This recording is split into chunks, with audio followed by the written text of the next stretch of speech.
सुरुवातीला एक मोठी बातमी। खंडणीच्या गुन्ह्यामध्ये न्यायालयीन कोठडी मिळाल्यानंतर वाल्मिक कराडला आता संतोष देशमुख हत्या प्रकरणात एसआयटीने ताब्यात घेतलंय।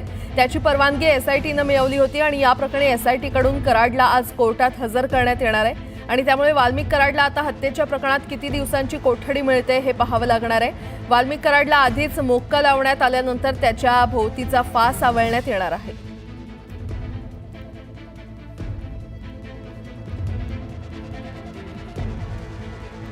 बातमीपत्रामध्ये आता पाहणार आहोत सकाळच्या महत्त्वाच्या 100 बातम्या वेगवान स्वरूपात। सुरुवात करूयात। निवडणुकीदरम्यान खासदार बजरंग सोनवणे यांनी जीवे मारण्याची धमकी दिली होती असा गंभीर आरोप वाल्मिक कराड यांची पत्नी मंजली कराड हिने केलेला आहे।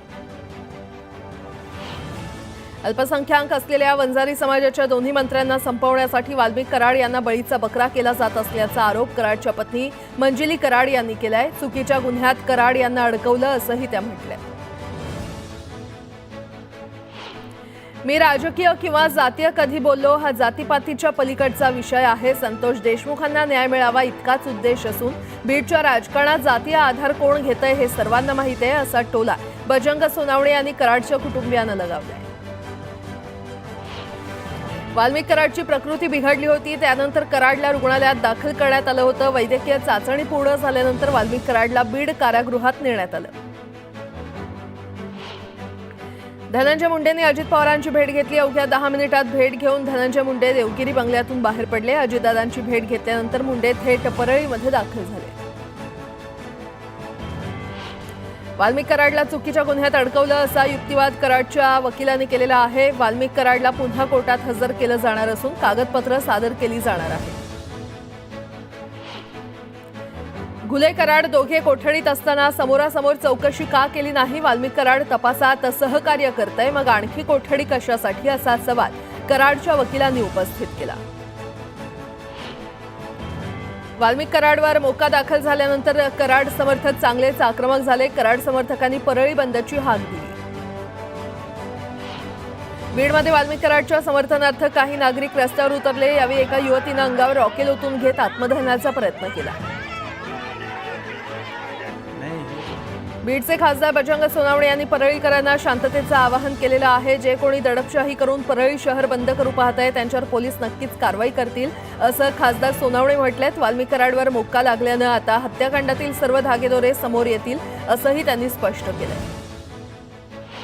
परळीमध्ये वाल्मिक कराडच्या समर्थकांनी जोडे मारो आंदोलन केलं। आमदार संदीप क्षीरसागर, सुरेश धस यांच्या प्रतिमेला जोडे मारून कराड समर्थकांनी निषेध केला। परळीत मनोज जरांगे यांच्या प्रतिमेला जोडे मारल्यावरून संभाजीनगरमध्ये मराठा संघटना आक्रमक झाल्या। धनंजय मुंडेंसह वाल्मिक कराडच्या प्रतिमेला जोडे मारून मराठा कार्यकर्त्यांनी निषेध केला। परळीमध्ये कराड समर्थक चांगलेच आक्रमक झाले। मनोज जरांगे पाटील, सुरेश धस, संदीप क्षीरसागर आणि जितेंद्र आव्हाड तसंच अंजली दमानिया यांना श्रद्धांजली वाहत कराड समर्थकांनी निषेध नोंदवला।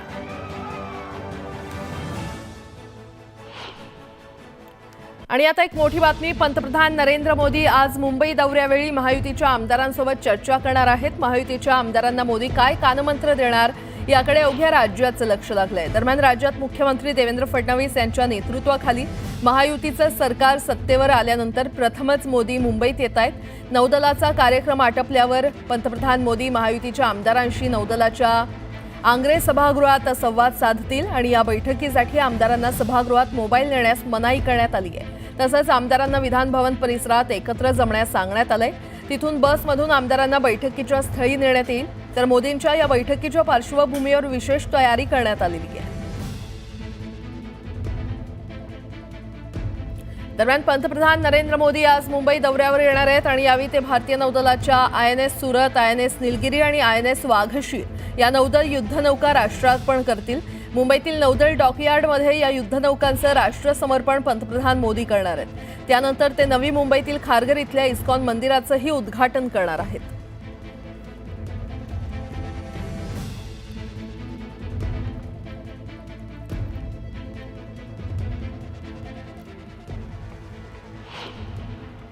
खंडणी आणि हत्या प्रकरणातील आरोपी एकच असून सर्वांची नार्को टेस्ट करा अशी मागणी मराठा आंदोलक मनोज जरांगे यांनी केलेली आहे। आरोपींविरोधात मोक्का लावला। याबाबत जरांगेंनी फडणवीसांचं कौतुक केलं तर ही धनंजय मुंडेंची टोळी असून दंगली घडवण्याचा प्रयत्न सुरू असल्याचा आरोप जरांगे यांनी केलाय।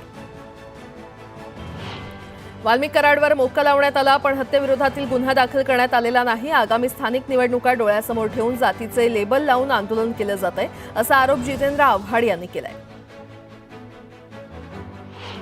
मूळ मुद्द्यावरून लक्ष भरकटवण्यासाठी परभणी आणि बीड प्रकरण तापट ठेवलं जातंय असा आरोप नाना पटोले यांनी केलाय। महाराष्ट्राला बदनाम करण्याचं काम सुरू आहे अशा शब्दात नाना पटोले यांनी सत्ताधाऱ्यांवर निशाणा साधलाय। संतोष देशमुख हत्या प्रकरणात एकालाही सोडणार नाही, मुख्यमंत्री देवेंद्र फडणवीस असं म्हणाले होते। त्याप्रमाणे एसआयटीनं त्याचं काम दाखवलं। कोणी मागणी केली म्हणून मोक्का लागत नाही। पोलीस यंत्रणा आणि एसआयटी आपलं काम करतंय असं धस यांनी म्हटलंय। संतोष देशमुख हत्या प्रकरणात सरकारनं वेळकाढूपणा केल्याचा आरोप शिवसेना उबाठाचे नेते भास्कर जाधव यांनी केला। संपूर्ण प्रकरणात सरकारची भूमिका संशयास्पद असल्याचं जाधव म्हटलं। सरपंच संतोष देशमुख हत्या प्रकरणात मुख्यमंत्री फडणवीस अजित पवारांना वाचवण्याचा प्रयत्न करतायत असा आरोप संजय राऊत यांनी केला होता। याला सुनील तटकरे यांनी जोरदार प्रत्युत्तर दिलंय। राऊतांचं डोकं फिरलंय। अजित पवारांना वाचवण्याचा प्रश्न येतोच कुठे, दोषींवर कठोर कारवाई होईल असं मुख्यमंत्र्यांनी स्वतः सांगितलंय अशा शब्दात तटकरेंनी स्पष्टीकरण दिलं। संतोष देशमुखांचे बंधू धनंजय देशमुखांनी एसआयटी प्रमुख बसवराज तेलींची भेट घेतली। पोलिसांचा तपास योग्य दिशेने सुरू आहे असं म्हणत त्यांनी तपासावर समाधान व्यक्त केलं। विरोधकांनी रडीचा डाव खेळला मात्र विधानसभेत सत्याचाच विजय झाला। जनतेनं आम्हाला महायुती म्हणून कौल दिलाय, त्यामुळे आता स्थानिक स्वराज्य संस्थेच्या निवडणुका कशा लढायच्या हे वरिष्ठ ठरवतील असं रवींद्र चव्हाण यांनी स्पष्ट केलं। अखेर जाधवांच्या पोटातलं ओठांवर आलं अशी टीका इरफान सय्यद यांनी केली। ठाकरे गटाचे उर्वरित नेते देखील संपर्कात असून ते लवकरच एकनाथ शिंदेंचं नेतृत्व स्वीकारतील असा दावाही सय्यद यांनी केलाय। राज्यमंत्री मेघना बोर्डीकर आज जव्हारच्या दौऱ्यावर होत्या आणि खरं तर त्या कालच जव्हारच्या दौऱ्यावर होत्या। यावेळी त्यांनी पालघरमधील आरोग्य विभागावर भाष्य केलं। अपुऱ्या सुविधांमुळेच रुग्णांना आणि गरोदर महिलांना इतरत्र जावं लागतं आणि बऱ्याचदा ते जीवावर बेततं असं विधान बोर्डीकरांनी केलं।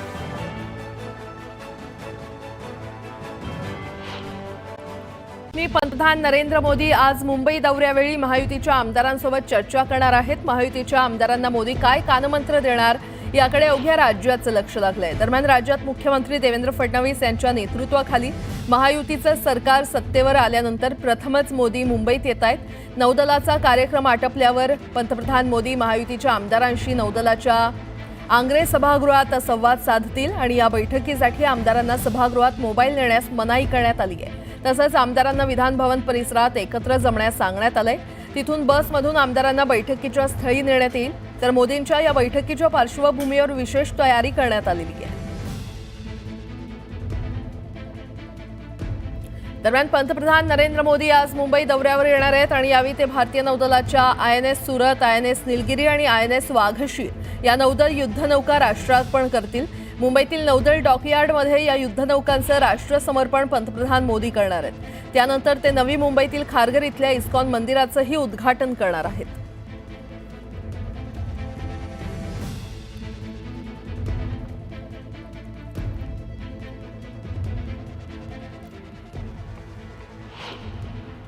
खंडणी आणि हत्या प्रकरणातील आरोपी एकच असून सर्वांची नार्को टेस्ट करा अशी मागणी मराठा आंदोलक मनोज जरांगे यांनी केलेली आहे। आरोपींविरोधात मोक्का लावला। याबाबत जरांगेंनी फडणवीसांचं कौतुक केलं तर ही धनंजय मुंडेंची टोळी असून दंगली घडवण्याचा प्रयत्न सुरू असल्याचा आरोप जरांगे यांनी केलाय। वाल्मिक कराडवर मोक्का लावण्यात आला पण हत्येविरोधातील गुन्हा दाखल करण्यात आलेला नाही। आगामी स्थानिक निवडणुका डोळ्यासमोर ठेवून जातीचे लेबल लावून आंदोलन केलं जातंय असा आरोप जितेंद्र आव्हाड यांनी केलाय। मूळ मुद्द्यावरून लक्ष भरकटवण्यासाठी परभणी आणि बीड प्रकरण तापट ठेवलं जातंय असा आरोप नाना पटोले यांनी केलाय। महाराष्ट्राला बदनाम करण्याचं काम सुरू आहे अशा शब्दात नाना पटोले यांनी सत्ताधाऱ्यांवर निशाणा साधलाय। संतोष देशमुख हत्या प्रकरणात एकालाही सोडणार नाही, मुख्यमंत्री देवेंद्र फडणवीस असं म्हणाले होते। त्याप्रमाणे एसआयटीनं त्याचं काम दाखवलं। कोणी मागणी केली म्हणून मोक्का लागत नाही। पोलीस यंत्रणा आणि एसआयटी आपलं काम करतंय असं धस यांनी म्हटलंय। संतोष देशमुख हत्या प्रकरणात सरकारनं वेळ काढूपणा केल्याचा आरोप शिवसेना उबाठाचे नेते भास्कर जाधव यांनी केला. संपूर्ण प्रकरणात सरकारची भूमिका संशयास्पद असल्याचं जाधव म्हटलं. सरपंच संतोष देशमुख हत्या प्रकरणात मुख्यमंत्री फडणवीस अजित पवारांना वाचवण्याचा प्रयत्न करतायत असा आरोप संजय राऊतांनी केला होता. याला सुनील तटकरे यांनी जोरदार प्रत्युत्तर दिलंय.